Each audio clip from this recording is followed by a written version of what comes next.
नमस्कार मित्रों, tips with Varsha channel में आपका स्वागत है। एक दिन नारद मुनि भगवान कृष्ण के पास पहुंचे और जिज्ञासु स्वर में पूछा, प्रभु, क्या सच में जो नसीब में होता है वही मिलता है? अगर ऐसा है तो लोग मेहनत क्यों करते हैं? भगवान श्री कृष्ण मुस्कुराए और बोले, नारद, तुम्हारे सवाल का जवाब एक कहानी में छिपा है। उस कहानी को ध्यान से सुनो। एक बार एक गरीब लकड़हारा था। वह रोज जंगल में जाकर लकड़ियां काटता और बेचता था। वह भगवान की पूजा करता और मन ही मन सोचता, भगवान, मेरी गरीबी कब खत्म होगी? एक दिन जंगल में लकड़हारा थककर बैठ गया। उसी वक्त एक संत वहां से गुजरे। उन्होंने लकड़हारे को देखकर कहा, इस जंगल में और आगे जाओ, तुम्हारे लिए कुछ छिपा है। लकड़हारे ने उनकी बात मानकर जंगल में और गहराई तक जाने का निश्चय किया। चलते चलते उसे चंदन के पेड़ मिले। उसने खुशी खुशी चंदन काटा और बाजार में बेच दिया। इससे उसे अच्छी आमदनी हुई। लेकिन वह संत की बातों को याद करके और आगे गया। थोड़ी दूर पर उसे सोने की खान मिली।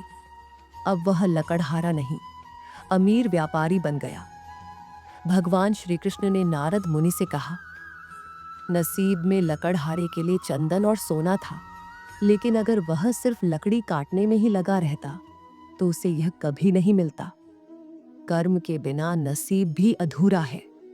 नारद मुनि समझ गए और बोले, प्रभु, अब मुझे समझ आ गया। नसीब हमें वही देता है जो हमारा है, लेकिन उसे पाने के लिए कर्म करना जरूरी है। भगवान मुस्कुराए और बोले, यही जीवन का सत्य है। मित्रों, ये कहानी हमें सिखाती है कि नसीब और मेहनत दोनों साथ साथ चलते हैं। केवल भाग्य पर निर्भर रहने से कुछ नहीं मिलता। हमें अपने हिस्से का कर्म करना ही होगा। याद रखें, हमारे प्रयास ही हमें हमारी मंजिल तक पहुंचाते हैं। इसलिए जीवन में कभी हार मत माने, कर्म करते रहें और अपना सर्वश्रेष्ठ देने का प्रयास करें। आशा करती हूं कि यह जानकारी आपके लिए उपयोगी होगी। मित्रों, यदि आपको आज का यह वीडियो पसंद आया हो तो कृपया वीडियो को लाइक करें, शेयर करें। अगर आपने हमारे इस चैनल को अभी तक सब्सक्राइब नहीं किया है तो अभी सब्सक्राइब करें और पास में दिए गए बेल आइकन को भी दबा दें। आज के